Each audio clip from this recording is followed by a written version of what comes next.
Bonjour, voici les actualités info-bref de ce mardi 28 février. Paul Saint-Pierre Plamondon réclame une commission spéciale sur l'avenir du Québec au sein du Canada.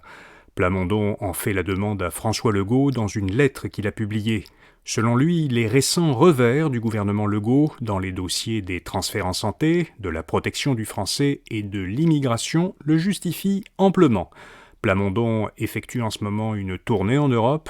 Après l'Angleterre et l'Écosse, il est aujourd'hui en Belgique et il terminera son voyage samedi en France.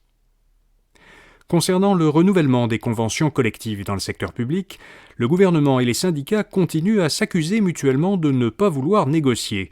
La querelle porte sur des forums de discussion mis sur pied par le gouvernement en parallèle aux tables de négociation traditionnelles.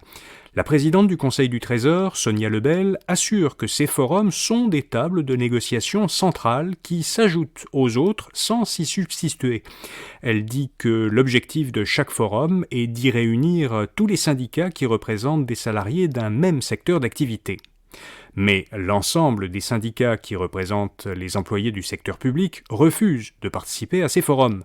La Fédération interprofessionnelle de la santé du Québec, la FIC, reproche au gouvernement de s'obstiner à vouloir y tenir des discussions où il ne convie qu'un seul représentant par syndicat. En effet, à la table de négociation traditionnelle, le comité de négociation de la FIC est normalement composé de 7 professionnels en soins, de 2 co-responsables politiques et de plusieurs conseillères syndicales. Selon la FIC, le gouvernement veut se servir de ces forums pour restreindre l'espace pour discuter des solutions apportées par les professionnels et pour forcer les syndicats à diluer leurs demandes avant d'entamer les véritables négociations. Le Bloc québécois et le NPD demandent une enquête publique et indépendante après de nouvelles allégations, selon lesquelles la Chine aurait tenté d'influencer le résultat des élections fédérales.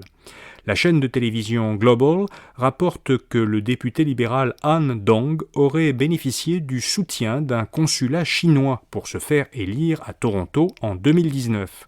Selon Global, le service canadien du renseignement de sécurité avait demandé au Parti libéral d'annuler la candidature de Han Dong avant l'élection. Justin Trudeau dément ces informations, il défend son député qui a été réélu en 2021. Ottawa interdit TikTok sur les téléphones des fonctionnaires fédéraux. À compter d'aujourd'hui, l'application vidéo TikTok, qui appartient à l'entreprise chinoise ByteDance, disparaîtra des appareils gouvernementaux et elle ne pourra pas y être réinstallée. Ottawa dit prendre cette mesure à titre préventif parce que les méthodes de collecte de données de TikTok donnent largement accès au contenu du téléphone des utilisateurs. Aux États-Unis, le gouvernement fédéral et la Chambre des représentants avaient pris la même décision en décembre dernier. Et puis en Floride, Ron DeSantis prend le contrôle du district de Walt Disney World. En effet, le parc d'attractions n'a plus le statut de district autonome.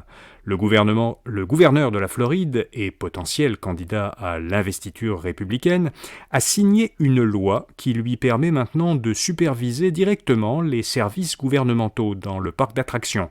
C'est lui qui nommera un conseil de contrôle composé de 5 membres pour régir le district. Ron DeSantis a entamé cette prise de contrôle l'an dernier lorsque Disney s'est opposé à l'application dans le district d'une loi floridienne qui interdit, jusqu'en 3e année, tout enseignement sur l'orientation sexuelle et l'identité de genre. Voilà, vous savez l'essentiel. Pour les principales nouvelles économiques et financières, écoutez notre autre balado, InfoBref Affaires. À demain matin pour d'autres actualités InfoBref. Bonne journée.